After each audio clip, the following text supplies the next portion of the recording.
ভালোবাসা, সংগ্রাম আর আশা। এই তিনটে শব্দ যদি আপনি একটি গল্পের সারসংক্ষেপ হিসেবে ধরেন, তাহলে রাজস্থানের এই ঘটনাটা আপনার হৃদয় ছুঁয়ে যাবে। একজন বিশেষভাবে সক্ষম স্বামী তার বিশেষভাবে সক্ষম স্ত্রীর বদলির জন্য আবেদন জানাতে স্কুটারে করে 650 কিলোমিটারেরও বেশি পথ পাড়ি দিয়ে জয়পুরে পৌঁছান। এই ভিডিওতে সেই জার্নির কথা বলবো, যা কেবল এক ব্যক্তির যন্ত্রণার কথা নয়, বরং একজন স্বামীর তার স্ত্রী এবং 13 মাসের ছোট্ট মেয়ের প্রতি ভালোবাসার লড়াই, সব কিছুর ঊর্ধ্বে উঠে লড়াই। রাজস্থানের জয়সলমীরে একজন বিশেষভাবে সক্ষম ব্যক্তি, নাম অনুরাঙ্গা। তিনি তার স্ত্রীর জন্য এমন কিছু করেছেন যা সচরাচর আমরা সিনেমায় দেখতে পাই। 24শে অক্টোবর অনুরাঙ্গা তার 4 চাকার স্কুটারে চড়ে জয়পুরে 650 কিলোমিটার পাড়ি দিয়ে জার্নি করছেন। সেই ছবিটা এই মুহূর্তে আপনাদেরকে স্ক্রিনে দেখাচ্ছি। দেখুন কিভাবে তিনি নিজেও সক্ষম, বিশেষভাবে সক্ষম, তিনি তার স্ত্রীর জন্য এতটা জার্নি করছেন।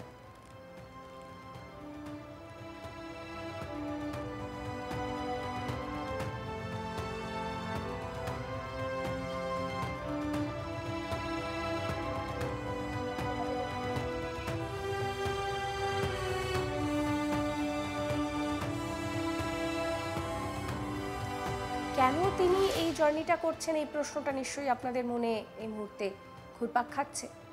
তার কারণ হচ্ছে তিনি আর তার স্ত্রীর যন্ত্রণার সংগ্রামটা সহ্য করতে পারছেন না। তার স্ত্রী বীণারাঙ্গা, যিনি নিজেও বিশেষভাবে সক্ষম, তিনি 2019 সাল থেকে বাঁশওয়ারার সেমিলিয়ায় উচ্চ প্রাথমিক বিদ্যালয়ের 3য় শ্রেণীতে শিক্ষিকা হিসেবে কর্মরত। জয়সলমীর এবং বাঁশওয়ারার দূরত্ব মুখের কথা নয়, 735 কিলোমিটার। এই দূরত্ব আর তার সঙ্গে 13 মাসের ফুটফুটে সন্তানের দায়িত্ব, সব মিলিয়ে তার চাকরি করাটা যেন একটা বড় দায় হয়ে দাঁড়ায়। অনুরাঙ্গা বলছেন যে আমরা তো দুজনেই বিশেষভাবে সক্ষম, 13 মাসের সন্তান রয়েছে আমাদের। কাজ করার সময় আমার স্ত্রীর পক্ষে সন্তানকে সামলানো এখন কঠিন হয়ে উঠেছে।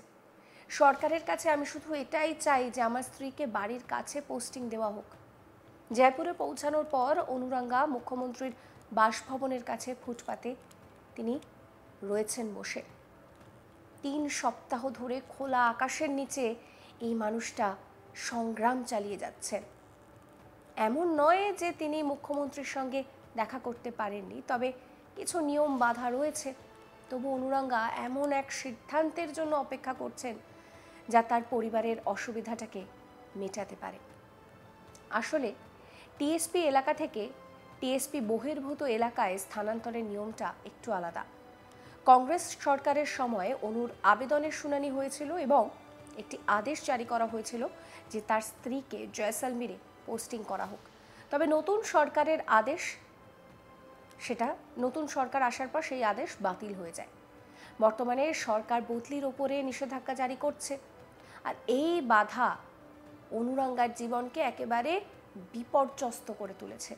তিনি বলছেন যে আমার স্ত্রীকে জয়সলমীরে স্থানান্তরিত না করা পর্যন্ত আমি এইভাবেই আন্দোলন চালিয়ে যাব।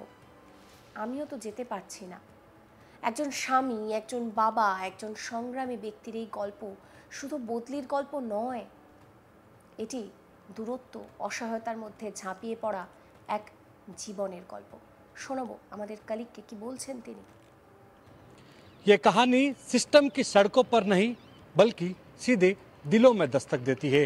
एक दिव्यांग पति अपनी दिव्यांग पत्नी, जो कि शिक्षक का है, उसके ट्रांसफर के लिए 650 किलोमीटर दूर चलकर इसी स्कूटी पर सवार होकर जयपुर पहुंचा है, जहां पर वो मुख्यमंत्री आवास के एकदम सटी हुई दीवार के पास यहाँ पर फुटपाथ पर डेरा डाला हुए हैं। बीते करीब 3 सप्ताहों से ये शख्स जो दिव्यांगजन है वो यहाँ पर ही रात गुजार रहा है। बातचीत करते हैं। क्या नाम है आपका? मेरा नाम अनुरंगा है। किस लिए आप यहाँ पर जयपुर पहुँचे हो? मैं, मेरी जो हैंडीकैप्ड बीवी है वो भी हैंडीकैप्ड है मेरी तरह। और थर्ड ग्रेड टीचर है। उनकी पोस्टिंग है बांसवाड़ा में, लगभग 7 साल हो चुके हैं। उसी के तबादले को जैसलमेर करवाने के लिए मैं सीएम सर के पास आया था, लेकिन आज मुझे आए हुए लगभग 22 दिन हो चुके हैं, समाधान नहीं हुआ। क्या नाम है आपके पत्नी का? बीना, ट्राइबल एरिया में लगी है, जीटीएसपी एरिया वो। टीएसपी कोटे से, लेकिन फिर ट्रांसफर कैसे होगा, मुमकिन कैसे है? मैंने डेपुटेशन के लिए निवेदन किया। डेपुटेशन जी ऑर्डर सरकार कर सकती है कुछ चाहे तो, उसके लिए आवेदन किया मैंने। पिछले राज्य में हुआ था? हाँ, 2023 में सीएम साहब ने किया था, अशोक जी गहलोत ने। हाँ। लेकिन 2023 एंड में 24 में सरकार चेंज हो गई थी, तो जनवरी में डेपुटेशन कैंसिल हो गए थे वो, इसीलिए। बच्चे भी आपके? जी, एक बच्ची है मेरी, 13-14 महीने की है। अच्छा, 14 महीने की बच्ची। वो कहाँ रहते हैं? कोई बांसवाड़ा ही वहीं पे। अच्छा, आपकी पत्नी के साथ ही? जी। कोई छुट्टी होती है तभी पत्नी आ जाती है? कोई छुट्टी नहीं, जब गर्मी की छुट्टियां होती है 1.5 महीने की तभी आ पाती है, क्योंकि सर्दी में जैसे छुट्टियां होती है दिसंबर में तो 10-12 दिन की होती है, दीपावली की छुट्टियां 10-12 दिन की होती है। वहाँ पर क्या है कि 2 दिन आने में 2 दिन जाने में ख़राब हो जाते हैं, फिर वो बच्ची को लेके आना जाना थोड़ा मुश्किल काम होता है इसलिए। लेकिन जयपुर में तो फुटपाथ पर रहना पड़ता है। फुटपाथ तो मजबूरी है, क्योंकि वहाँ होटलों में जाके रहना 1000 1200 भरना। मैं अगर 22 दिन यहाँ हो गए मेरे को आए हुए, मैं पहले दिन होटल में रुका था जब जिस दिन मैं आया था 26 तारीख को, लेकिन वहाँ 1000 रुपये किराया देना, फिर वहाँ पे रखना वाला भारी पड़ रहा है। 22 दिन 22,000 वो खर्च हो जाते, और उसके बाद वो सुविधा में लेकर यहाँ मैं सीएम साहब से मिलने नहीं पाता।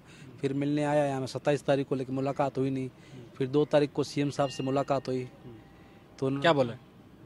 पहले तो बोले अब नौकरी है तो कहीं भी करने छोड़ सकती है। मैंने बोला सर बात आपकी सही है कि नौकरी सरकार जहाँ भी करने का बोलेगी करनी पड़ेगी, लेकिन मेरी थोड़ी मजबूरियाँ हैं, थोड़ी समस्याएं हैं कि हम दोनों हैंडीकैप्ड हैं और मेरे माता पिता वृद्धावस्था में हैं, तो मैं उनसे भी दूर नहीं रह सकता।